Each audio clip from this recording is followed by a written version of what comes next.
Yann Hervis a grandi dans les bois, version artisanat d'art et marqueterie. Aujourd'hui, il crée des palimpsestes et des matrices, invente un vocabulaire et une technique propre pour rendre hommage à ces arbres qu'il considère comme des amis.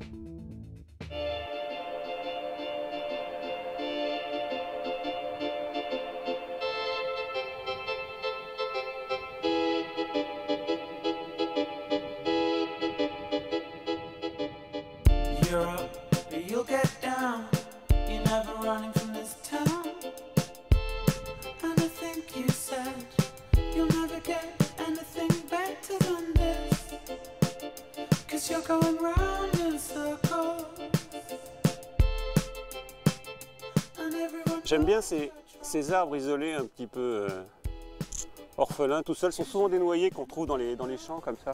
J'ai déjà travaillé sur cet arbre, j'en ai fait une gravure et une matrice, mais en été.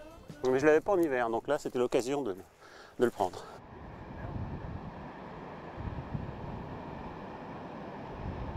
J'aime beaucoup les arbres en hiver parce qu'on voit leur architecture. C'est une architecture très complexe, très savante.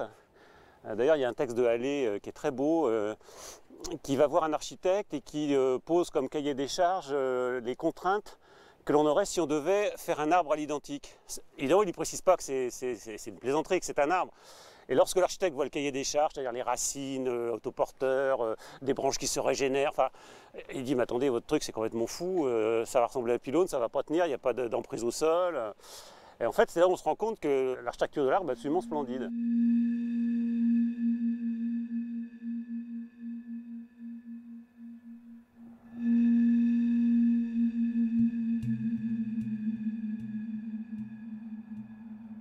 Mon arrière-grand-père, mon père était ébéniste, mon père a fait l'école Boulle, donc je suis marqué par le bois. Il y a un long compagnonnage avec le bois, je fréquente un cueilleur de courte, l'atelier, je joue avec les copeaux, les plaquages. Donc tout naturellement, j'en suis venu à travailler le bois, vraiment en autodidacte. Je suis allé assez loin dans le monde de la marqueterie, puis après j'ai inventé ma propre technique. Voilà. Donc le bois, c'est quelque chose qui fait partie qui est dans mes gènes.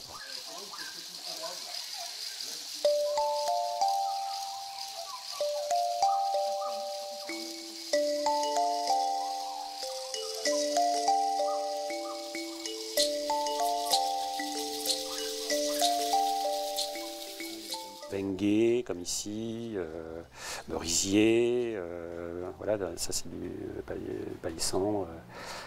Voilà, donc différentes essences que je découpe d'une manière aléatoire et je compose mon tableau en le juxtaposant, tout en sachant qu'avec le travail du sable qui va venir par la suite, j'obtiendrai des effets assez particuliers.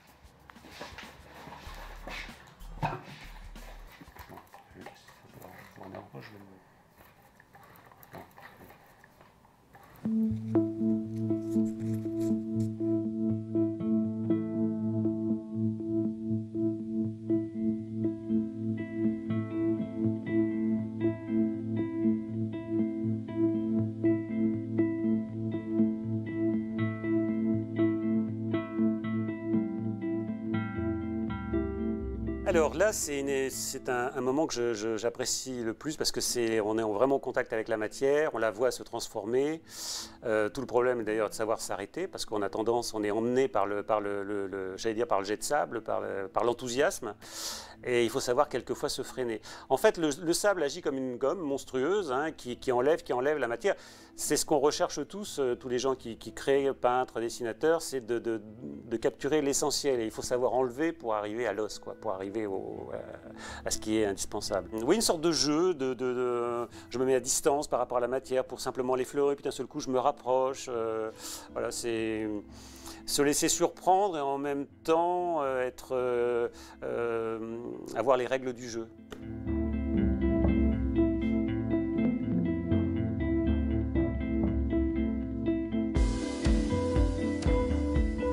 Je fais un repérage lors de promenades ou lors de mon trajet à mon travail ou ailleurs. Et je prends des clichés que je vais retravailler, recadrer sur ordinateur, puis ensuite je les dessine et je les travaille au jet de sable. La notion d'arbre remarquable existe, ce sont souvent des très très vieux sujets.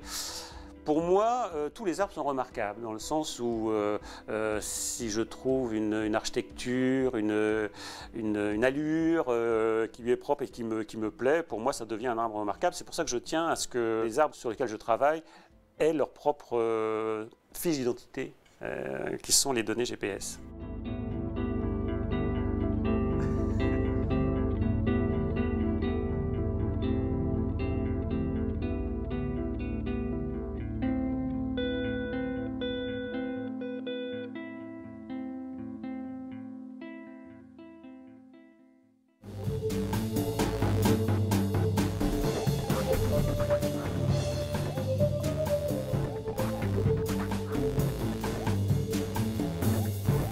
Cultures.